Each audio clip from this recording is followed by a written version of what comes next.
JC Press Comunicaciones presenta Palabra de Mujer, un grito al unísono para que lo escuchen todos. Palabra de Mujer, para luchar por los derechos y el empoderamiento de las mujeres. Palabra de Mujer, con la conducción y producción de Roxana Gutiérrez Salazar.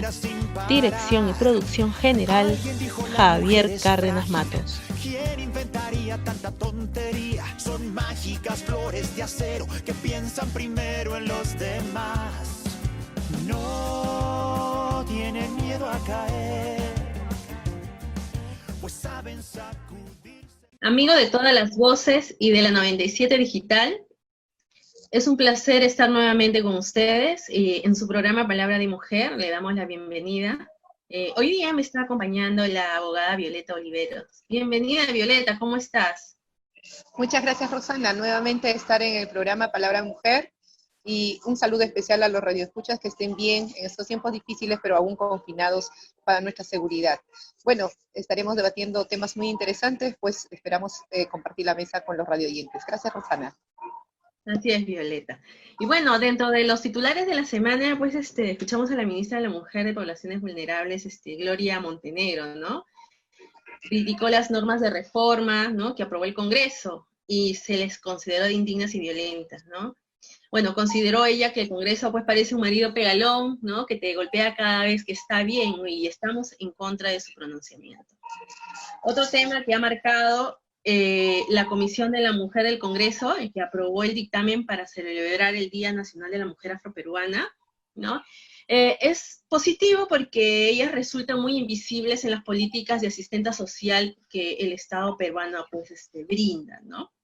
Otro tema también que se ha tomado y que ha estado en debate es las alianzas para la producción de medicamentos genéricos, ¿no?, dispositivos médicos, productos sanitarios en coordinación con la empresa privada para garantizar su distribución a nivel nacional para tratar a los pacientes de COVID-19 de manera eficientemente, ¿no? Y bueno, preocupados también por las declaraciones del alcalde de Lima, ¿no? Que si seguía la crisis, pues podían cancelar el servicio metropolitano y bueno, tenemos hoy día también por parte de los operarios un paro posiblemente, ¿no? Uh-huh. Es preocupante este tema porque tendríamos un Lima sin metropolitano, te imaginas el caos, ¿no? Bueno, estos temas han sido los comentarios de la semana. Creo que mucho que analizar, ¿no? Violeta, ¿tú cuál es tu opinión? Mira, Rosana, agradecerte por dos temas tan importantes en cuanto acontece y también nuestro género en estos momentos, ¿no?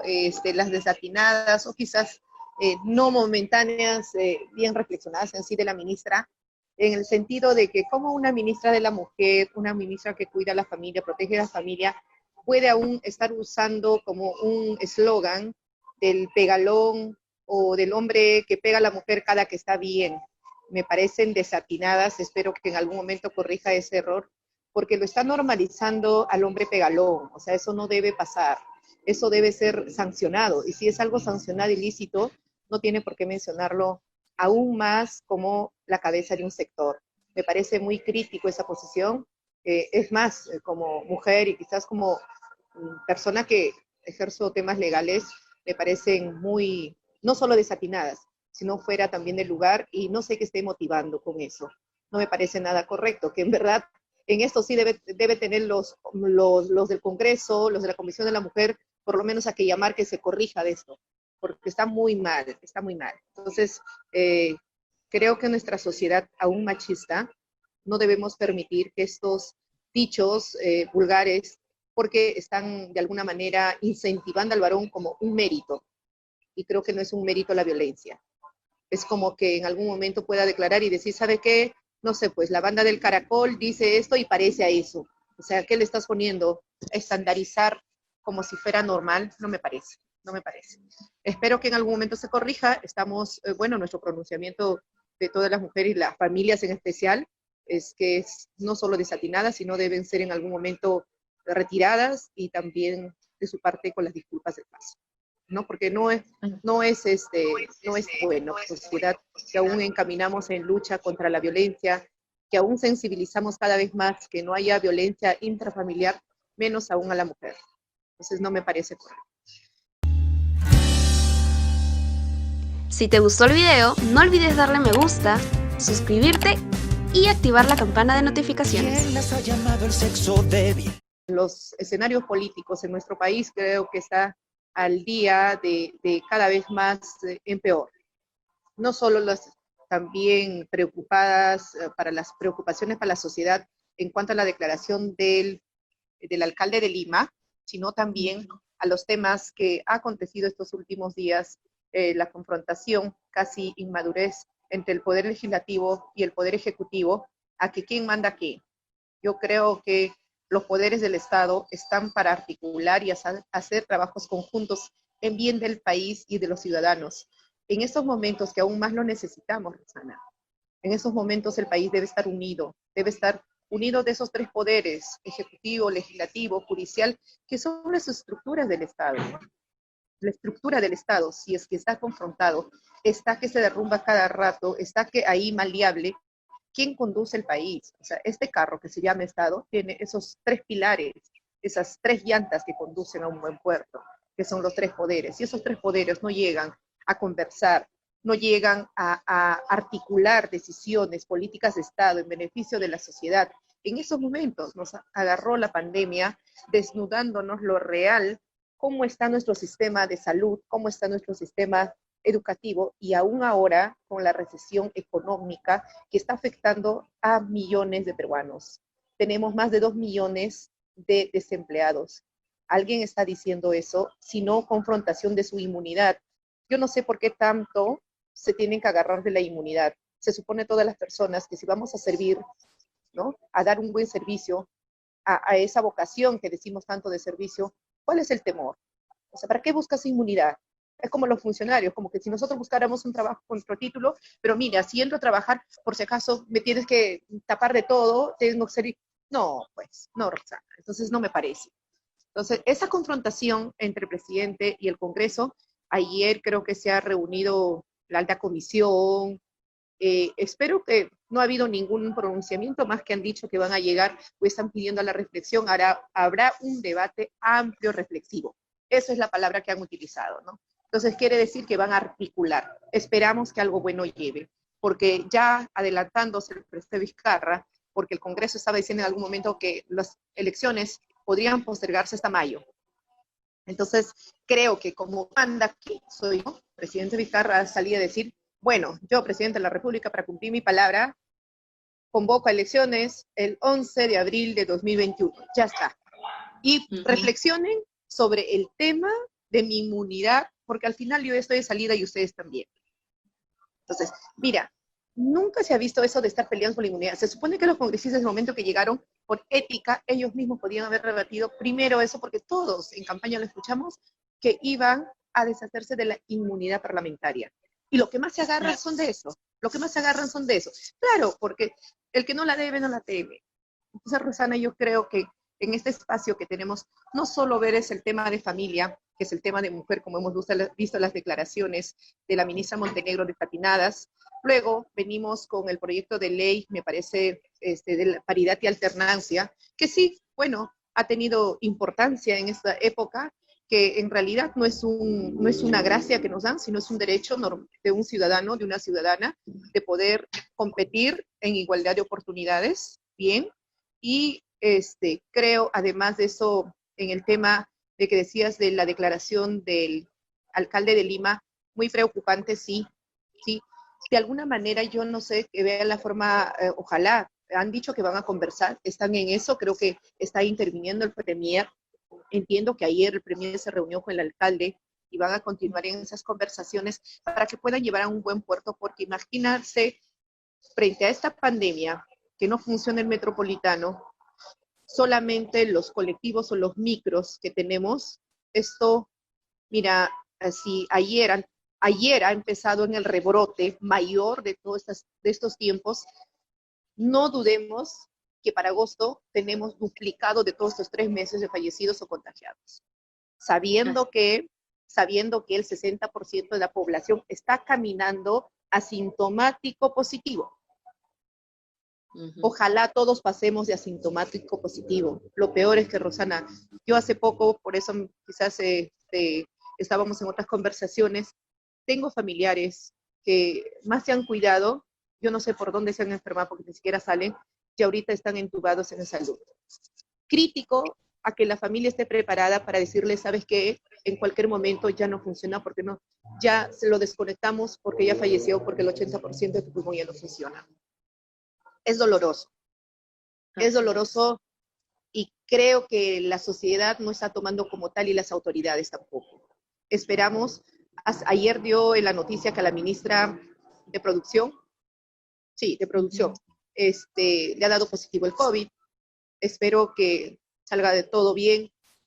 Y quizás si es que fuera un tema muy leve, que no tenga complicaciones, bueno, va a pasar como un resfrío, pero creo que a la mayoría, por la tensión, la vida que llevamos económica, la carga que se tiene la familia, la parte tensional, hace que tus defensas bajen y ahí es lo que te ataca. Obtenga algunas enfermedades precedentes como la diabetes, la obesidad, la hipertensión, y creo que lo que más pena da para nuestros abuelos, nuestros padres, que pueden enfermar y a veces esto queda destruido la familia cuando a alguien de la familia les pasa algo. Ojalá que salgamos de todo esto y las autoridades no están tomando en cuenta eso. En vez de que los congresistas estén más alineados en su representación regional, articular trabajo. Si yo soy representante de Ancash, voy, miro los hospitales cómo están, porque mi deber también es fiscalizar, controlar cómo está. Vengo al presidente con lo de su sector, me voy para allá. Mire, ese hospital que funcione, hagamos gestión. Están en la pelea infantil de niños. Pensamos que este congreso que se fue lo peor, pero creo que el que viene es más infantil aún. Y con la poca experiencia que tienen, lamentablemente, cuando llegan al Estado, por eso a veces los que deciden ser políticos, quieren ser elegidos como congresistas, algo de conocimiento deben tener. Porque en este caso, te has dado cuenta que han entrado al Congreso y hace poco escuchamos sobre este proyecto de ley que han firmado diciendo que la inmunidad quita al presidente, a los funcionarios, no sé cuánto, que una parte de los congresistas dice, uy, no supe que firmé. Claro, por eso, porque en el Estado, en los sectores, en los ministerios, en el Congreso, casi hay un buen porcentaje, el 80-90% de personal de planta con nombramiento. Entonces, ellos no son nuevos. Y los que llevan a su cargo un congresista que no ha tenido la capacitación necesaria, no conoce sobre esos temas, lógico que el técnico lo redacta, lo hace firmar el asesor y punto. O sea, ¿qué están embanderando ellos? Igual que las contrataciones que suceden en los sectores. A veces el ministro ni cuenta se da lo que sucede con los de mando medio, que son los que ejecutan. Entonces yo creo que acá tiene que haber un poquito más de seriedad en sus trabajos, y si no conocen, tienen que empaparse de eso y saber qué firmar. Porque la mayoría le escuché decir, mira, no nos hemos dado cuenta que hemos firmado. Entonces, esas cosas creo que tienen que cambiar, Roxana.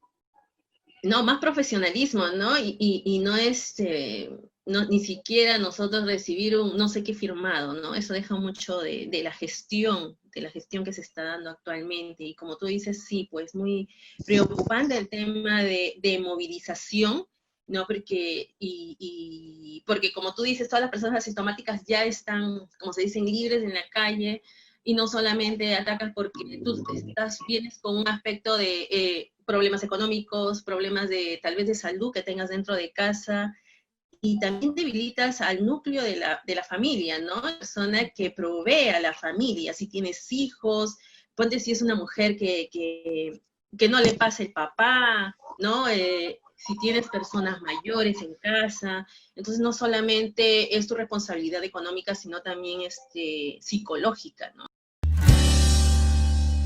Para más contenido, visítanos, dale me gusta y síguenos en nuestra página de Facebook, Palabra de Mujer. ¿Quién las ha llamado el sexo débil? Viendo el panorama de la semana, ¿no? Hemos estado analizando un modelo matemático que ha dado mucho que hablar en la Universidad de Washington, ¿no? Donde aborda proyecciones para distintos países, totalmente global, pero nos enfocamos más en lo que es la región de América Latina y el Caribe que nos competa. Y es positivo, ¿no? Porque considera ciertas medidas que podrían salvar la vida si uno restringe y hace caso a las medidas sanitarias que nos brinda esta investigación, ¿no? Se han tomado muestras de personas propensas a ciertas enfermedades, ¿no? Enfermedades como la obesidad, como enfermedades crónicas, ¿no? Que podrían ser los más próximos a afectarse por este virus, ¿no? También se ha considerado la densidad demográfica, la movilización de la población, ¿no? La geografía, ¿no? Y te ofrece varios escenarios, ¿no? Dentro de ellos está un escenario pesimista, un escenario medio y un escenario optimista. Bueno, y hicimos pues la simulación, ¿no? Consideramos pues la flexibilización de qué países están usando la cuarentena, de qué países usan sí o no están usando las mascarillas universales, se habla de no cualquier mascarilla, ¿no? De reimplementar cuarentenas, de no exponer a niños, de cerrar colegios, ¿no? De ocuparse más a lo que es el trabajo, a teletrabajo o trabajo en casa, ¿no? Y nos damos cuenta, pues, que en este escenario, si fuese un escenario pesimista, en que no cubriríamos ningún tipo de reglamento sanitario, pues, el deceso en América Latina, pues, al 1 de octubre serían de 900.000 personas. Considerando un escenario medio, sería 438.000 decesos, y en el caso de muy optimistas, si fuésemos muy cuidadosos y realmente no bajaríamos la guardia, sería de 389.000 decesos en América al 1 de octubre. Entonces, sí, pues ahí tenemos una diferencia más o menos de 511.000 decesos, que es realmente, ¿no? Es bastante realmente, ¿no? Y bueno, y estas diferencias lo matizan, ¿no? Por regiones, ¿no? Porque no todas las regiones tienen el mismo, como le llaman, patrón epidemiológico, ¿no? Unos tienen el caso tal vez europeo, en el caso de Ecuador, ¿no? Uruguay, Paraguay, se cree que va a aumentar, y en otros países, pues, realmente lo consideran, pues, un avance muy potencial, el avance de este virus, ¿no?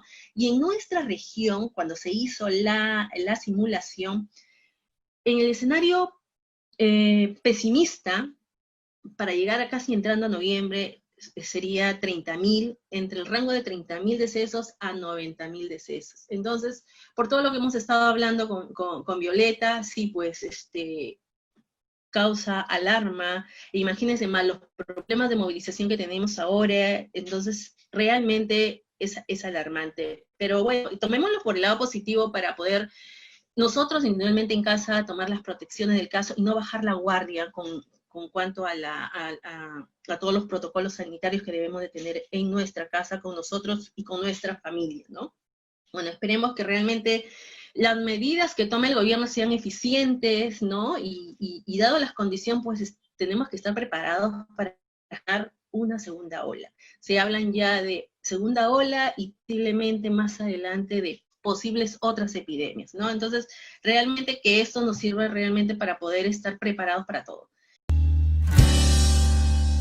Escucha Palabra de Mujer todos los sábados a través de Radio La 97 FM, siempre en frecuencia. ¿Quién las ha llamado el sexo débil? Y en el ámbito económico, para hablar un poquito más de algunos registros que hace el Banco Mundial, ¿no? Se habla ya este es el 14º receso en los últimos 150 años, y esta pandemia se espera que sea el cuarto lugar de estos 14 decesos, ¿no? De estas 4 recesiones, ¿no? Entonces se habla de una recesión en la Primera Guerra Mundial, de una contracción de 6,7, ¿no? Hablamos de la Gran Depresión, estamos hablando ahí de una contracción de 17,6, después de la desmovilización de las tropas tras la Segunda Guerra Mundial, se contrae la economía 15,4, y actualmente ya se habla de una contracción estimada de 6,2%, ¿no? La semana pasada estuvo el panorama económico hablando un poquito de tasa libre de riesgo país, pero ¿qué realmente es el riesgo país, ¿no? Para entenderlo bien, bien sencillo, ¿no? Primero, hablar de riesgo, ¿no? Que en términos económicos viene a ser, pues, la diferencia entre el retorno esperado y el retorno real de un activo, ¿no? Entonces, en finanzas es la varianza de los dos retornos, ¿no? Entonces, para que un activo sea libre de riesgo, el retorno real debe ser siempre igual al retorno esperado, ¿no? Entonces, se consideran esos aspectos, que es no tener riesgo de default y que no haya riesgo de reinversión. Entonces, ¿qué significa esto que los inversionistas, pues, internacionales siguen día a día, ¿no? Se habla, pues, sí, tenemos un riesgo país que está ubicado en la última semana, 1,45%. Entonces, ¿pero qué significa esto para el inversionista, ¿no? Es realmente el rendimiento promedio de los títulos soberanos peruanos frente al rendimiento del bono del Tesoro estadounidense, ¿no? Entonces yo hablar de 1%, 1,45, pues esto significa que el gobierno y las empresas peruanas pueden pedir préstamos internacionales, ¿no? En condiciones ventajosas, ¿no? Porque imagínense si tuviéramos un país que realmente no fuera considerado, pues, su economía estable, ¿no? Entonces, a esos países se le cobra más. Es como que si uno va al banco y sí, pues, ven tu sistema, tu sistema de crediticio y dicen, sí, pues, pero ella tiene retrasos o no cumple, ¿no? Entonces, a esas personas se les da un préstamo, pero con una tasa mucho más alta. Entonces, es lo mismo que funciona para todos los países y en general, ¿no? Y bueno, y de esta manera, pues sí se mide el riesgo político y las posibilidades de que un país pueda incumplir sus obligaciones internacionales perspectivamente es estable. El Perú se considera considerablemente estable, ¿no? Hasta el momento, vamos a ver todavía las cifras que salgan posteriores a esta primera ola, ¿no? Esperemos que no sean, esperemos que va a ser van a disminuir, pero esperemos que todavía haya una buena gestión económica en este tema, ¿no? Y pese al impacto negativo por la coyuntura, resalta la preocupación financiera, pues. Y la empresa calificadora se basa, pues, en la fortaleza de la economía, en este caso de Perú, ¿no? Y sensibiliza, pues, los riesgos, también se basa en la sensibilización de los riesgos, qué tanto uno como país se enfrenta a tantos riesgos, ¿no? Entonces, ella es un manejo de gestión que lo vamos a estar analizando más adelante. Y bueno, ese es por el tema económico. Ya Violeta nos hablaba sobre el tema político, vamos a estar más propensos a ver qué es lo que está pasando para poderles informar. Y bueno, el tema central es, pues sí, si aprobó el dictamen aprobado de la congresista Contreras. Violeta, ¿cuál es tu opinión al respecto sobre sobre ese dictamen? Sí. Antes de eso, quisiera quizás quizás algunas conclusiones en cuanto a cómo es que Latinoamérica se recuperará al post-COVID, ¿no? De hecho, que tú tenías un panorama bien analizado en el sentido económico después del COVID, pero la región tú sabes que depende estrechamente de la evolución económica de sus principales socios, que viene a ser China y en menor medida pues es Estados Unidos.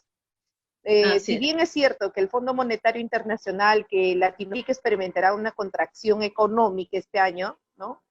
En concreto se prevé pues que una demoledora caída del 5.2% de 2020, casi a medio año, ¿no? Porque se esperaba en algún momento el crecimiento de 1.8% cuando todavía estábamos en pre-COVID. Entonces, esas cosas hacen, sin embargo, que perspectivas post-COVID no sean tan catastróficas, pero existen dos motivos que sean la drástica caída, podría ser hacia la recuperación del 2021, ¿no? El primer, evolución de los efectos económicos propios de una pandemia, mucho más rápido que las crisis derivadas de otros modos. Por ejemplo, como las crisis financieras, cuyos efectos dejan siempre ver durante periodos muy prolongados, ¿no? Caso Latinoamérica, pues la década de la pérdida y la recuperación del crecimiento económico tiene que ser un tema más regional. Yo creo que ahora es cuando los países, como era el Mercosur y otros, empezar a volver a unirse, porque si tú no sales en conjunto solo, como Perú, no va a poder salir. No, siempre decíamos, cuando China estornuda, Latinoamérica se constipa. Entonces, el segundo punto es que se razones intrínsecas a la región, como dependencia del precio de las materias primas. Tú sabes que nosotros vivimos de la exportación de la materia prima y sobre todo, especialmente Caribe, nosotros vivimos del turismo y entenderás, en COVID nos agarró Semana Santa, ahora Julio, Fiestas Patrias, que son los que nosotros más promocionamos nuestro turismo, ¿no?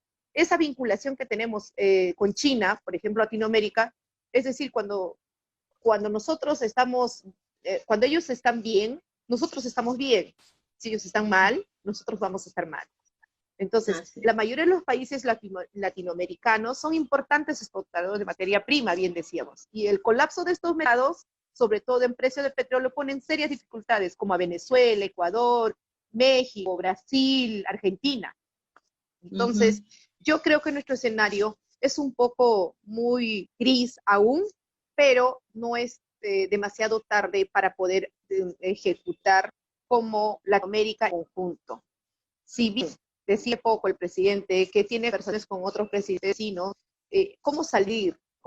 Si internamente nosotros estamos sin un buen puerto, sin un buen camino? Yo sé, y a veces los radioescuchas podrían decir, sí, pero escuchamos a Vizcarra decir todos los días lo que va a hacer A, B, C. Sí, pero ¿cómo lo vamos a hacer? O sea, el cómo no nos dicen cómo.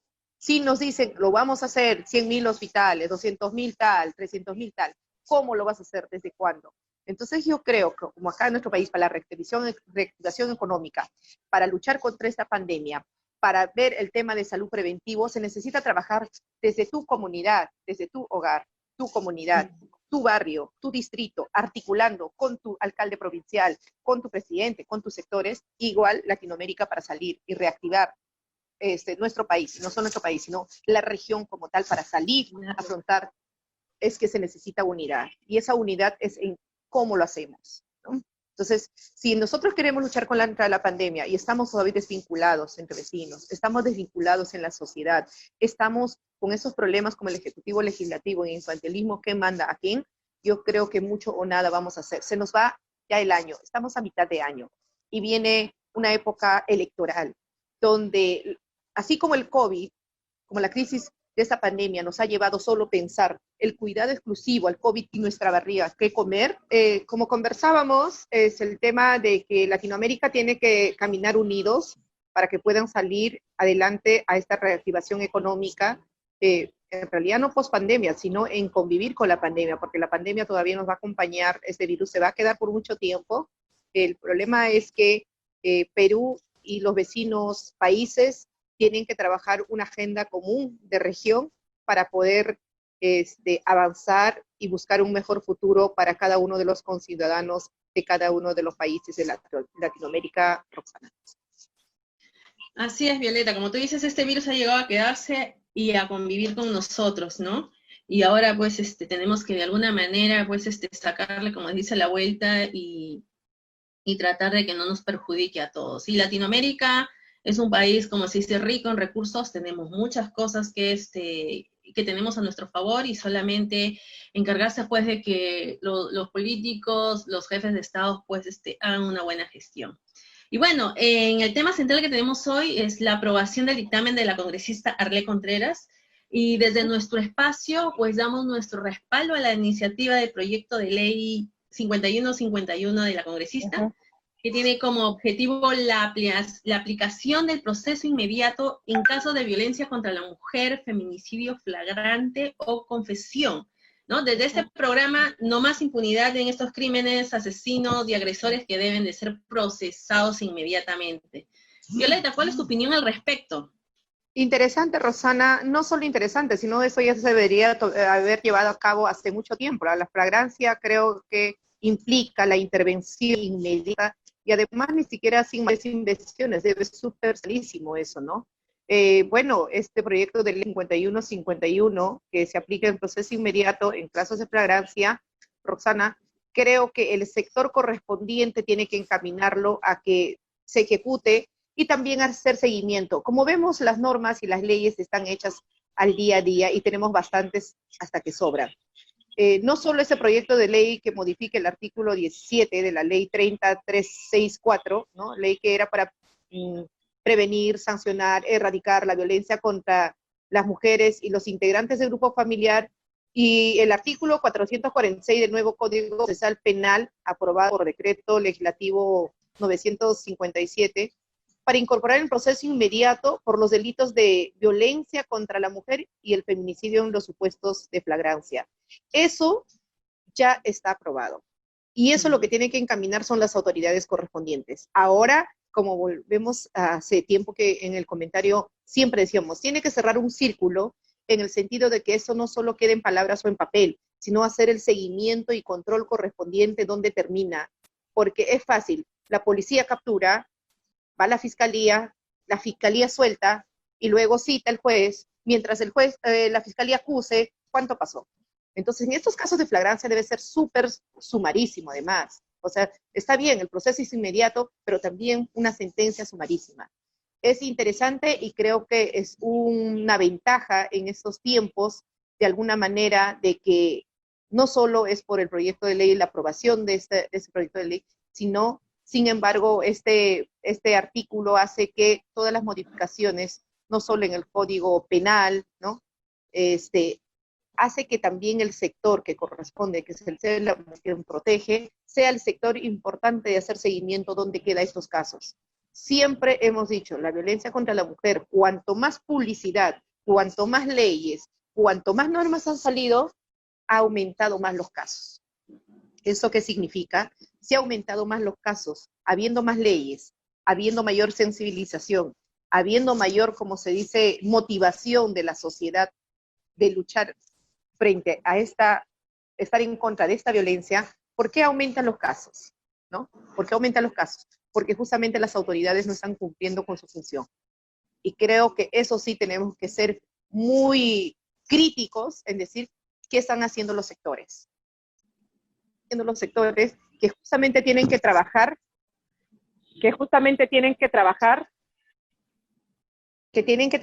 en el sentido de hacer seguimiento de cada caso de las familias. El Estado tiene que implementar una política para acompañar esta norma que se tiene que cumplir, que no quede en una queja, sino que de una vez por todas ya tenemos todo el aval como para que sean sancionados, no solo prevenir, sino sancionar efectivamente. Es eso, Roxana.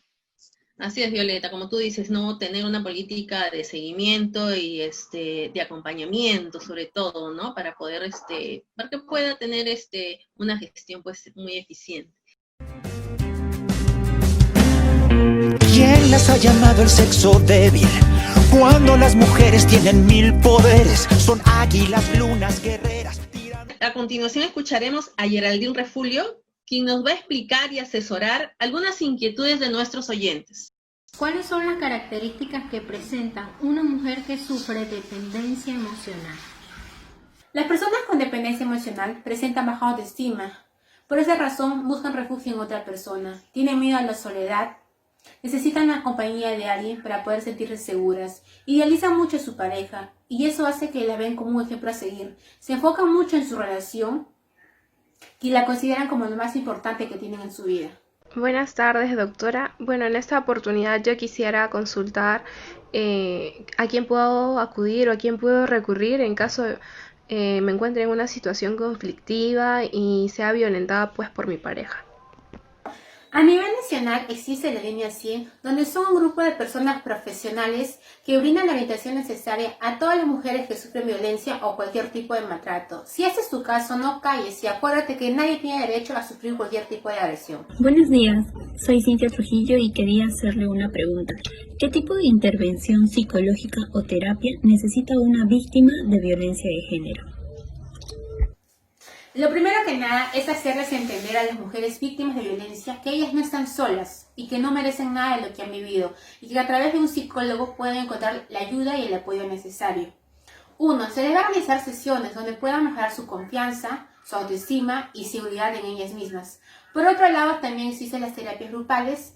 De igual manera, se les va a orientar y prevenir cualquier tipo de violencia de corto o largo plazo. Bueno, estimados oyentes, el tema que nos concierne el día de hoy es la mujer en el arte.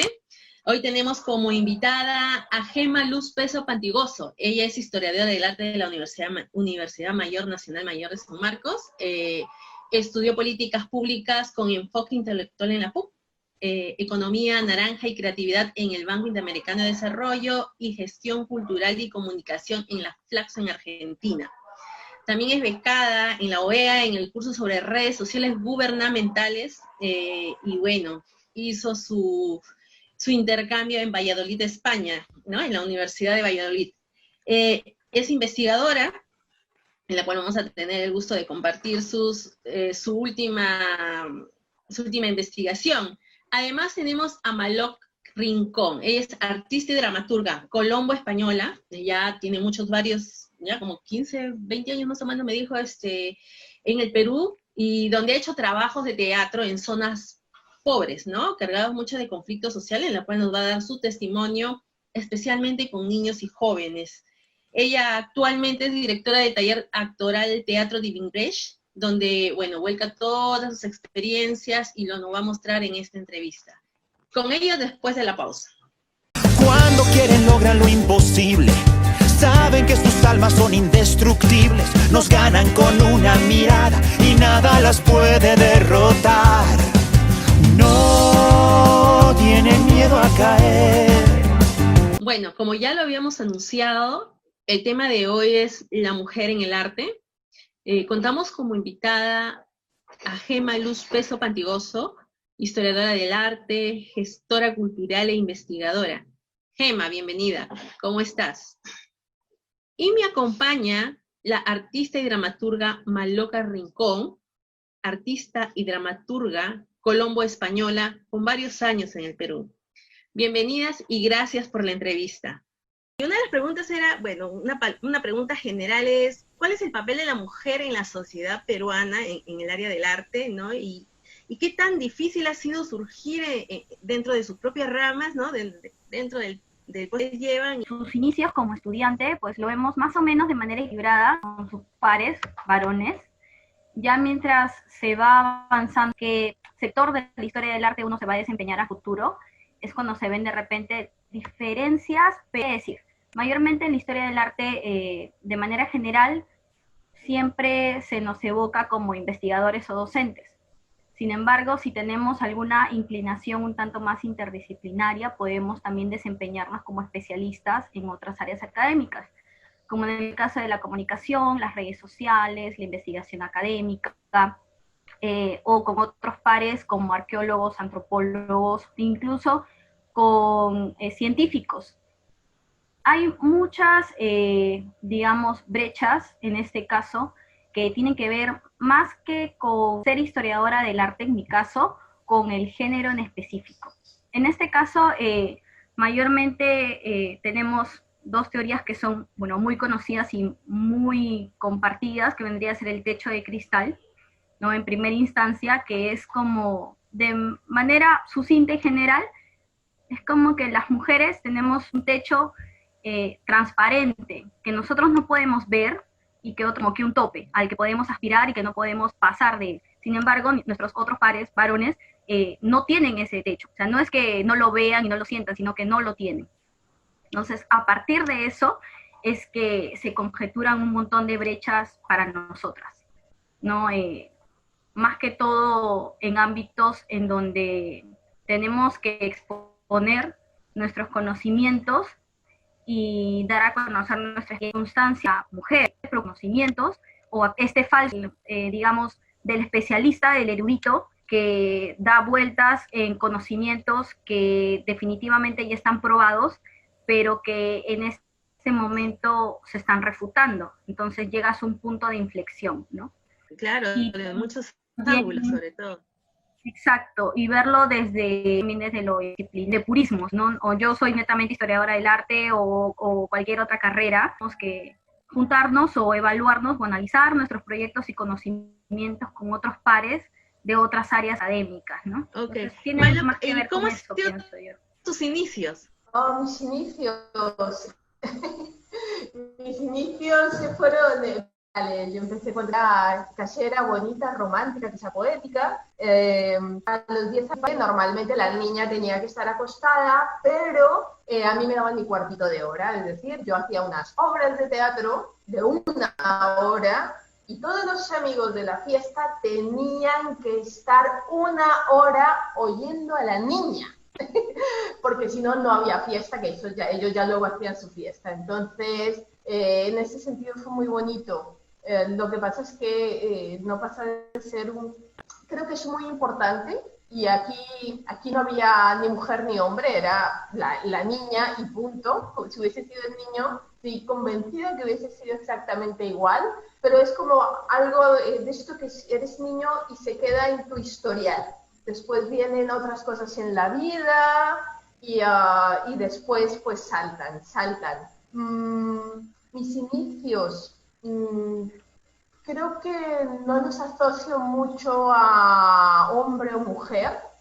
De hecho, si bien soy consciente que cuando hay muchas mujeres, todo eso es cierto, pero la vida, no sé si la vida me ha llevado o yo he nadado en unas zonas de la vida en donde no es lo que está en mi encierro, pandemia, pospandemia, antepandemia, pues son presentes, muy inciertos, porque creo que ahí está, normalmente se habla de lo incierto del futuro y en realidad siempre lo ha sido. Lo que pasa es que las personas, por cosas de la vida, desde ver que me voy a asegurar el futuro siendo médico o siendo abogado, y hoy es la prueba de que no existe, y dices, pues afortunadamente hice lo que quería. Porque, y lo bonito es, por ejemplo, que en el trabajo que tú haces, nadie lo ve, ¿no? Yo creo que el secreto está en ese equilibrio, ¿no? De lo femenino y lo masculino, pero como tú dices, desde el punto de cosmovisión, desde lo, ¿no? Desde lo holístico, ¿no? Y creo que si todos viéramos el mundo de esa manera, yo creo que se harían muchas cosas. Y ahora, ya es verdad que tenemos que sí o sí desarrollar esa parte que nos falta, ¿no? Y por lo que he estado viendo, es ver tu alma, ver las cosas realmente que tú escondes, ¿no? Y que no las quieres mostrar, pues, ¿no? Pero que tienes que mostrarla y ser consciente de que también hay cosas que el ser humano, pues, tiene que enfrentarse a uno mismo y cambiar, ¿no? Y Meloca, desde tu labor, que es sensibilizar y cambiar algunos moldes conductuales en el ser humano a través de tu arte, cuéntanos, ¿cómo percibes que es tu audiencia? ¿Es más recurrente en mujeres o en varones? Extrañamente, te voy a contar, hace unos 15 años, creo, iba a dar un taller sensorial en Valencia, España, en un lugar, creo que era uno de los primeros que hacía muy completos y que me imponía mucho porque era contratado por la Junta, muy bien pagado, era como que, Dios mío, ¿qué voy a hacer? Entonces me preparé muchísimo, todo lo que ya tenía, todo lo que tenía experiencialmente, como que lo sistematicé. Recuerdo que llevé libretas para repartir, porque imagínate, era pagado, no recuerdo, pero era bien pagado. No de más, sino realmente se estaba valorando el trabajo, que yo creo que en el arte tenemos a veces ese problema, que creemos que cuando nos pagan bien nos hacen un favor y olvidamos que no, que esta vez me están pagando lo que vale mi trabajo.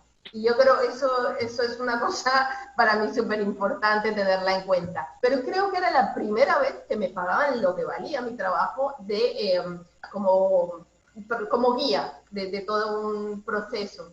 Recuerdo que llegué y por la noche le pedí a la persona contratante el listado de las personas que se habían inscrito para hacer una acreditación y demás. Y cuando vi el listado, ¿ahora qué hago? Porque yo trabajo mucho con la piel, por ejemplo, muchísimo con la piel.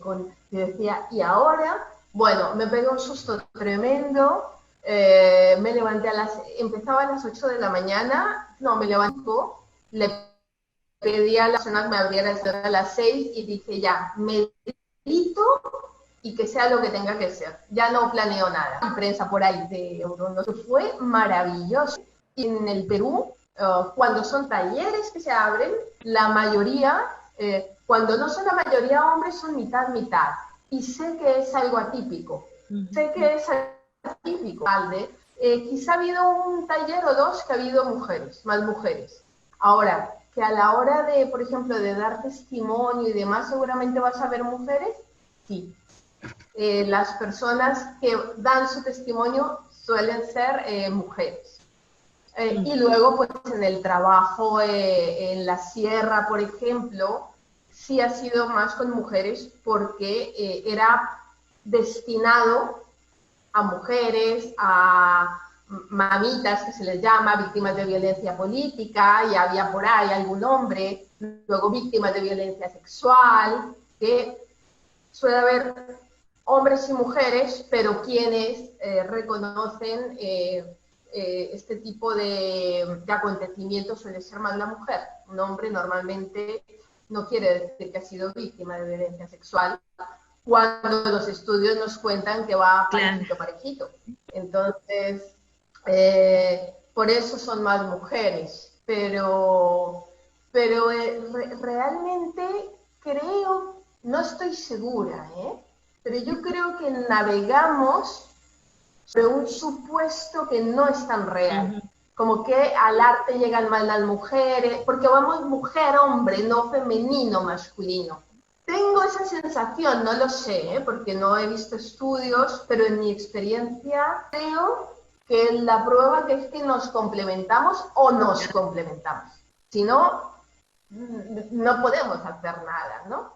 Maloka, desde tu labor artística, ¿qué aportes importantes influye o mueve al ser humano? Estar viviendo un poquito más en el aquí, lo que está pasando, sintiendo lo que ocurre, te da muchas posibilidades el arte, ¿no? Pues la sensibilidad y ya, pues, como amo la sensorialidad, que es muy fuerte, pues cuando desarrollas los sentidos, igual tienes muchísimos recursos para vivir, incluso una pandemia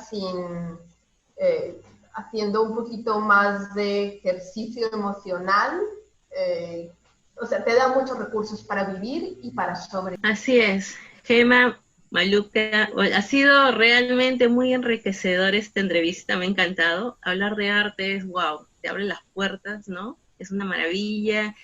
Y bueno, a reinventarnos, les agradezco mucho su participación. Más adelante vamos a hablar de otros temas y también les voy a invitar para seguir hablando sobre el tema. Muchísimas. Sí, dime. Quiero decirte una cosa. Sí, claro. No sé si sea el momento o el espacio, pero yo lo dejo dicho por si acaso. Cuando Gemma hablaba de toda esta brecha, que justamente ayer hablaba con Sandra, que es parte del equipo, y hablábamos que aparte de la brecha digital también hay un montón de personas, de jóvenes de 5 a 105 años, que por la cuestión económica a lo mejor tomaban talleres y con todo esto que te da de positivo y ya no los pueden tomar. Entonces, nosotros desde Espacio Vinagre hemos tomado la decisión de hacer un programa. Y es súper delicado por lo que hablaba antes, ¿no? Nuestro trabajo tiene un valor. Y a veces cuando haces cosas sin cobrarlas se confunde como si no costara. Entonces, pero estamos estudiando el cómo hacerlo de la misma manera que nosotros normalmente antes hacíamos cuestiones sociales en otros sitios. La experiencia del monólogo teatral está siendo muy, muy positiva y entonces vamos a sacar una convocatoria gratuita, pero solo para personas que no puedan pagarlo. Es decir, que antes tomaban un taller y que ahora no pueden, pero claro, que no estén tomando otros talleres. Y ahí vamos a apelar simplemente a la honestidad. Es decir, no somos detectives ni vamos a investigar, pero sí pero justamente, si bien no podemos hacer nada por esa brecha que tiene que ver con los aparatos y la tecnología, creo que es un buen momento sí para hacer algo en la brecha espiritual, que no se toma a veces, o artística, creativa, o humana, justamente porque no hay los medios. Aquí, desafortunadamente, las personas que puedan tener acceso sí tienen que tener la capacidad de tener un aparato, ¿no? Y de poder vernos. Pero hay muchas personas que la tienen y no pueden ya ir a un taller, ir a un curso, y eso sí implica humanamente un problema, ¿no? Por justamente lo que hablaba antes, toda la cantidad de herramientas que te da el arte. En este caso, artes escénicas, que es lo que más o menos se hace. No, gracias. No, sí es una gran iniciativa. Bueno, otra vez gracias, Gemma, y gracias, Malu. ¿Quién las ha llamado el sexo débil? Cuando las mujeres tienen 1000 poderes, son águilas, lunas, guerreras.